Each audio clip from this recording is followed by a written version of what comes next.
He revolutionized acting and became the biggest star in Hollywood. Then Marlon Brando declared war on the studio system, refusing roles, breaking contracts, and exposing the corruption behind the cameras. They tried to destroy him. He fought back. This is the hidden war that changed Hollywood forever, and the price Brando paid for refusing to play by their rules. Chapter 1.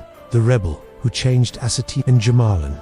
Brando didn't want to be a movie star. He wanted to be an artist. Born in 1924 in Omaha, Nebraska, to an alcoholic mother and abusive father, Brando learned early that performance was survival. You became whoever you needed to be to avoid the violence, the chaos, the pain.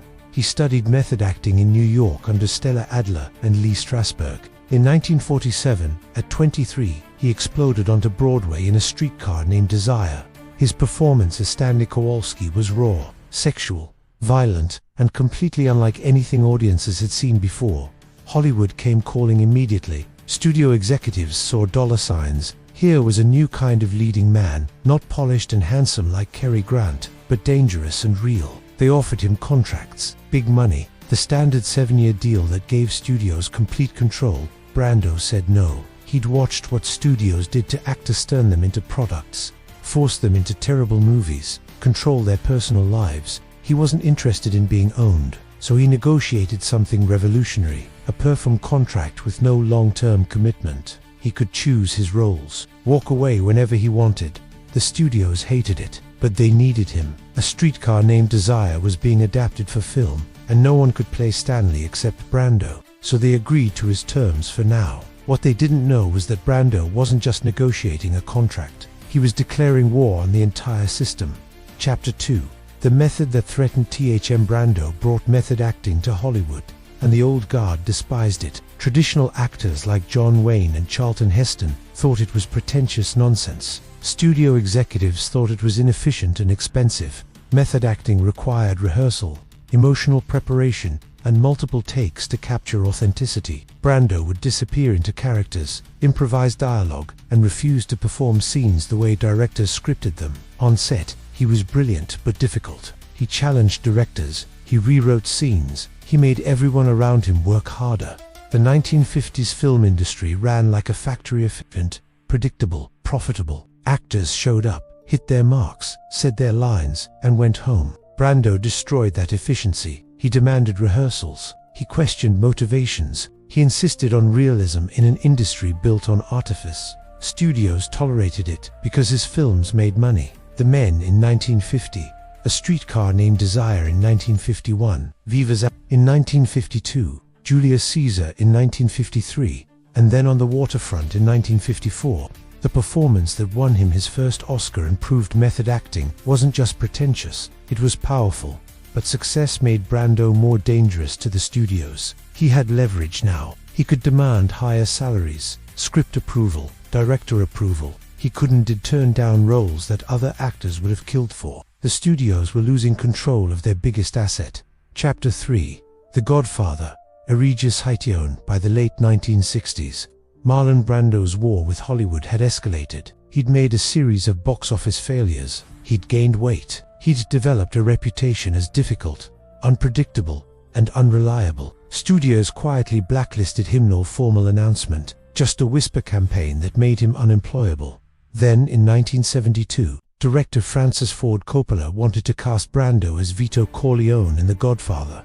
Paramount Pictures said absolutely not. Brando was box office poison. He was overweight. He was too expensive. They wanted anyone else, Laurence Olivier, George C. Scott, anyone.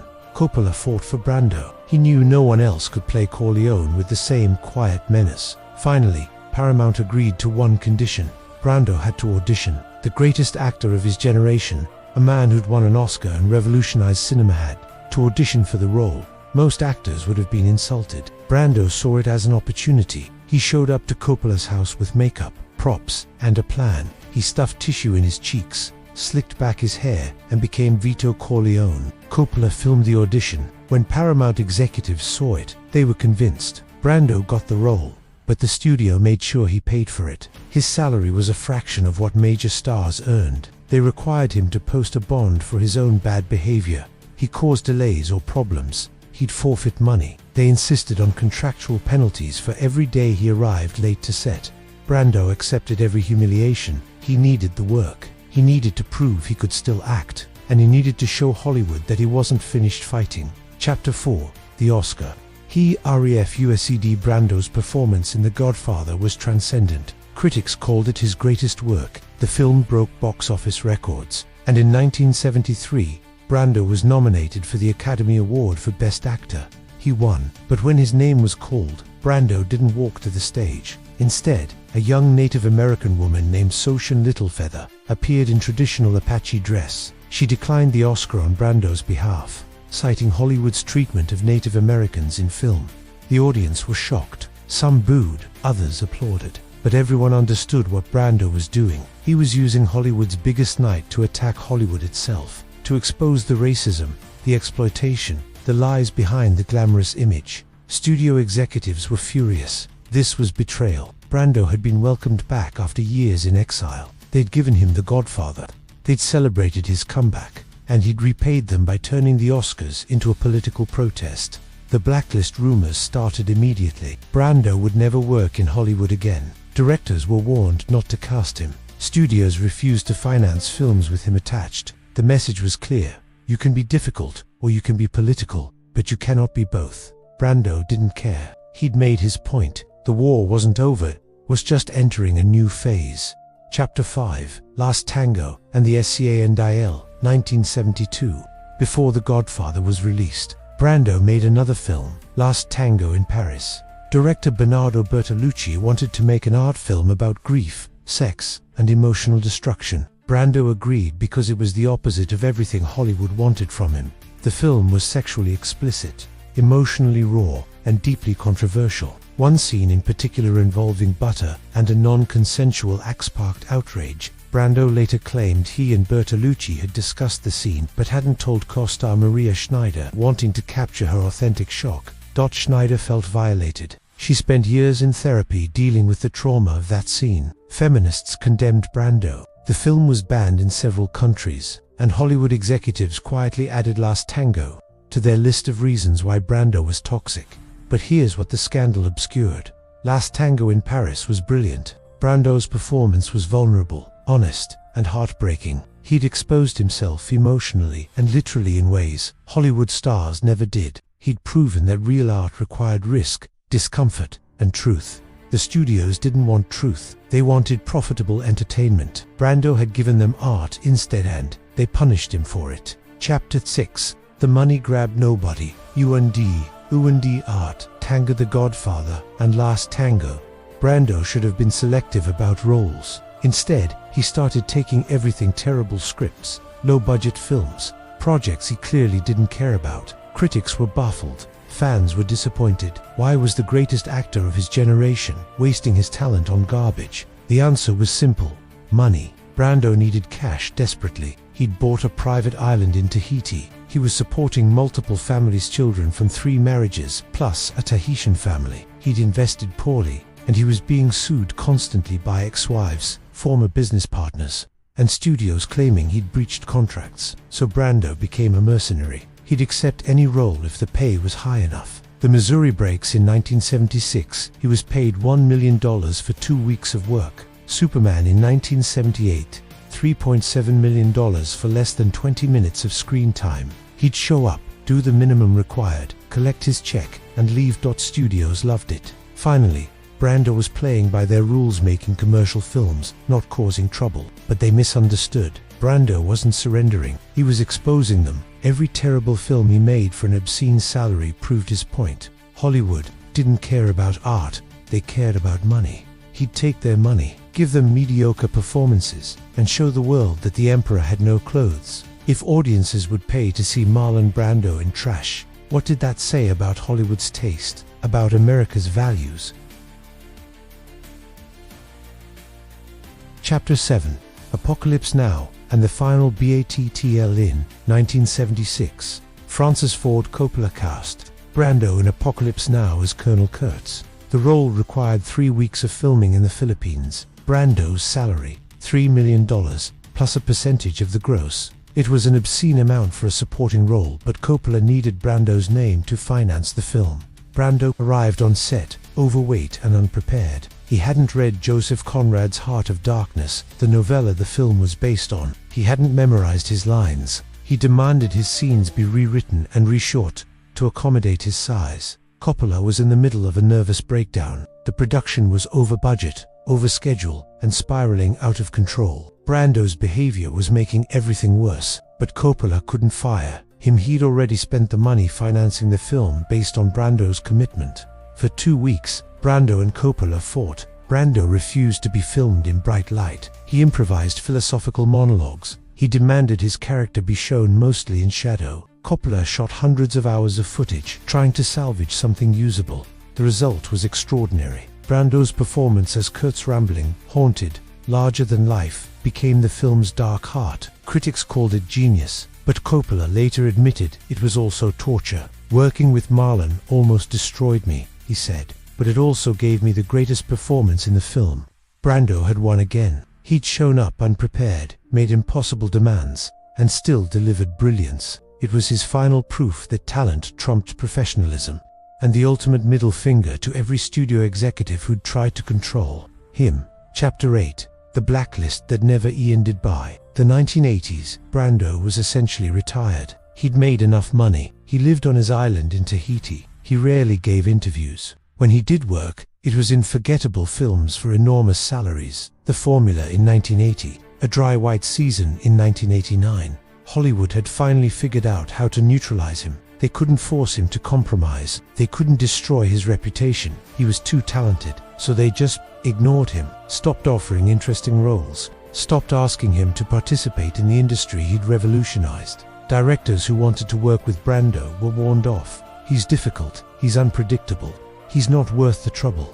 The blacklist was unofficial but effective. Brando wasn't banned from Hollywood. He was simply forgotten while he was still alive. The irony was painful. Method acting had become the standard. Every serious actor studied it. Brando's influence was everywhere in Al Pacino's work, Robert De Niro's performances, Daniel Day-Lewis's transformations, but Brando himself was treated like a relic, a warning, a cautionary tale about what happens when you fight the system too hard. Chapter 9. The Tragedy That Broke Him. In 1990, Brando's son, Christian, shot and killed his sister, Cheyenne's boyfriend. The trial was a media circus. Christian claimed Cheyenne was too traumatized to testify. The family was destroyed.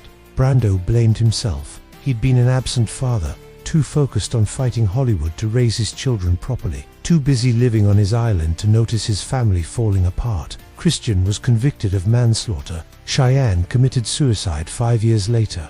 The man who'd fought so hard for artistic freedom, who'd refused to compromise his principles, who'd stood up to the most powerful people in Hollywood. That man couldn't save his own children. The victory over the studios felt hollow when measured against the wreckage of his personal life. Brando gave one final interview in 1994 with Larry King.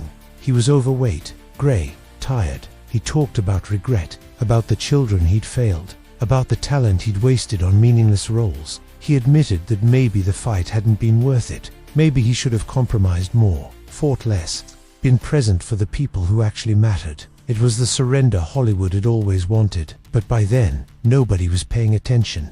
Chapter 10. The War. Nobody, W-O-N. Marlon Brando died in 2004, at 80 years old. The tributes poured in. The greatest actor of all time. The man who changed cinema. A true artist who never compromised. But the truth was more complicated. Brando had fought Hollywood for 50 years. He'd refused to be controlled. He'd exposed the system's corruption. He'd proven that one actor could stand up to billion-dollar studios and survive. But what had he won? His later career was a joke. His personal life was tragic. His children were damaged. He died wealthy, but alone. On his island, estranged from the industry he'd revolutionized, and Hollywood continued exactly as before. The studio system evolved but didn't disappear. Actors were still controlled, exploited, and discarded. The machine Brando had fought was too big to destroy. It simply outlasted him. Today, film students study Brando's performances. They marvel at his talent. They're taught that he revolutionized acting. What they're rarely taught is the price he paid and whether that price was worth it. Final cliffhanger. 2 weeks after Marlon Brando died, his estate lawyers discovered something unusual while going through his personal files. Hidden in a safe on his Tahitian island was a manuscript over 400 pages, typed on an old manual typewriter. The title page read, "The Ugly Truth: How Hollywood Really Works," by Marlon Brando. It was the memoir he'd been working on for 20 years, a tell-all exposing every corrupt deal, every sexual predator, every financial scheme he'd witnessed during his 50-year career. Names, dates, details, everything Hollywood had tried to hide. The lawyers immediately contacted major publishers. The advance offers were enormous, potentially tens of millions for Brando's final expose of Hollywood corruption. But there was a problem.